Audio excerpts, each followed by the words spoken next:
Hi, ನಾನು ಪ್ರಮು from ಟೆಕ್ಲೈಟಿನ್ Kannada. ನಾನು ಇವತ್ತಿನ ವಿಡಿಯೋದಲ್ಲಿ ಏನು ತಿಳಿಸ್ಕೊಡ್ತಾ ಇದ್ದೀನಿ ಅಂತಂದ್ರೆ, ನಾವು ಮೆಮೊರಿ ಸ್ಟೋರೇಜ್ಗಾಗಿ ಯೂಸ್ ಮಾಡ್ತಕ್ಕಂಥ ಮೆಮೊರಿ ಸೋರ್ಸಸ್ಗಳೇನಿವೆ ಅಂತಂದ್ರೆ ಪೆನ್ ಡ್ರೈವ್ಸ್ ಆಗಿರ್ಬೋದು, ಮೆಮೊರಿ ಕಾರ್ಡ್ಸ್ ಆಗಿರ್ಬೋದು, ಹಾರ್ಡ್ ಡಿಸ್ಕ್ ಆಗಿರ್ಬೋದು, ಇನ್ನಿತರ ಯಾವುದೇ ಮೆಮೊರಿ ಸೋರ್ಸಸ್ಗಳಾಗಿರ್ಬೋದು.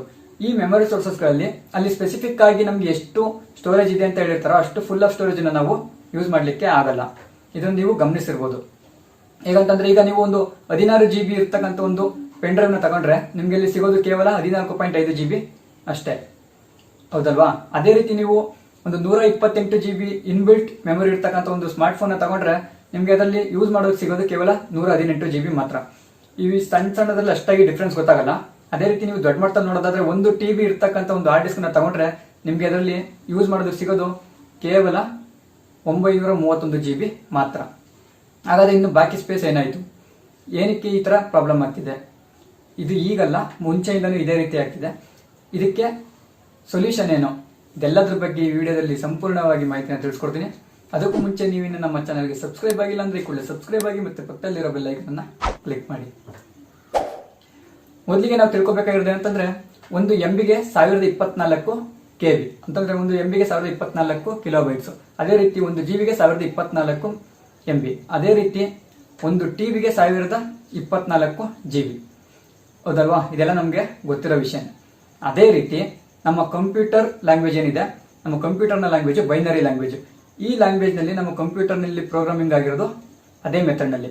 ಅಂತಂದ್ರೆ ಒಂದು GB ಗೆ 1024 MB ಲೆಕ್ಕದಲ್ಲೇ ನಮ್ಮ ಕಂಪ್ಯೂಟರ್ ನಲ್ಲಿ ಪ್ರೋಗ್ರಾಮಿಂಗ್ ಆಗಿರುತ್ತೆ.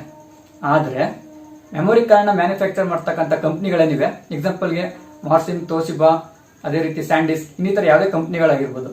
ಈ ಕಂಪ್ನಿಗಳೇನಿವೆ ತಮ್ಮ ಮೆಮೊರಿ ಕಾರ್ಡ್ ಮೆಜರ್ಮೆಂಟ್ ಕ್ಯಾಲ್ಕುಲೇಷನ್ ಮಾಡೋದು ಡೆಸಿಬಲ್ ಲೆಕ್ಕದಲ್ಲಿ. ಅಂತಂದ್ರೆ ಇವು ಒಂದು GB ಗೆ 1024 MB ಬದಲಿಗೆ ಕೇವಲ 1000 MB ಲೆಕ್ಕದಲ್ಲಿ ಮಾತ್ರ ಮ್ಯಾನುಫ್ಯಾಕ್ಚರ್ ಮಾಡುತ್ತೆ. ಅದರಿಂದನೇ ಅದನ್ನ ನಮ್ಮ ಮೊಬೈಲ್ ನಲ್ಲಿ ಅಥವಾ ನಮ್ಮ ಕಂಪ್ಯೂಟರ್ ನಲ್ಲಿ ಇನ್ಸರ್ಟ್ ಮಾಡಿದಾಗ ಅಲ್ಲಿ ಎಷ್ಟು ರಿಡ್ಯೂಸ್ ಆಗಿದೆಯೋ ಅಷ್ಟು ಮೆಮೊರಿನ ತೆಗೆದು ಇನ್ನು ನಮಗೆ ಯೂಸ್ ಮಾಡೋದಕ್ಕೆ ಎಷ್ಟು ಸ್ಪೇಸ್ ಇದೆ ಅಷ್ಟನ್ನು ಮಾತ್ರ ತೋರಿಸುತ್ತೆ. ಅದರಿಂದನೇ ನಮ್ಮ ಮೆಮೊರಿ ಕಡಿಮೆ ಆಗುತ್ತೆ. ಓಕೆನಾ?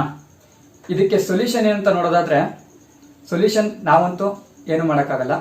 ಆದರೆ ಮೆಮೊರಿ ಕಾರ್ಡ್ನ ಬಿಲ್ಡ್ ಮಾಡ್ತಕ್ಕಂಥ, ಮ್ಯಾನುಫ್ಯಾಕ್ಚರಿಂಗ್ ಮಾಡ್ತಕ್ಕಂಥ ಕಂಪ್ನಿಗಳೇನಿದೆ ಅವು ಈಗ ಫಾಲೋ ಮಾಡ್ತಿರ್ತಕ್ಕಂಥ ಮೆಥಡನ್ನ ಬಿಟ್ಟು ನಮ್ಮ ಕಂಪ್ಯೂಟರ್ನಲ್ಲಿ ಪ್ರೋಗ್ರಾಮಿಂಗ್ ಆಗಿರೋ ಮೆಥಡ್ಗೆ ಬದಲಾಗಬೇಕು. ಅಂತಂದ್ರೆ ಈಗ ಫಾಲೋ ಮಾಡ್ತಿರೋ ಮೆಥಡ್ ಯಾವುದು? ಒಂದು GB ಗೆ 1000 MB ಲೆಕ್ಕದಲ್ಲಿ ಮ್ಯಾನುಫ್ಯಾಕ್ಚರ್ ಮಾಡ್ತೀವಿ. ಅದನ್ನ ಬಿಟ್ಟು ಒಂದು GB ಗೆ 1024 MB ಲೆಕ್ಕದಲ್ಲೇ ಮ್ಯಾನುಫ್ಯಾಕ್ಚರ್ ಮಾಡಿದಾಗ ಈ ಪ್ರಾಬ್ಲಮ್ಗೆ ಸೊಲ್ಯೂಷನ್ ಸಿಗುತ್ತೆ. ಹೌದಲ್ವಾ? ಓಕೆ, ಈ ಮಾಹಿತಿ ನಿಮಗೆ ಅರ್ಥ ಆಗಿದೆ ಅಂತ ತಿಳ್ಕೊಳ್ತೀನಿ.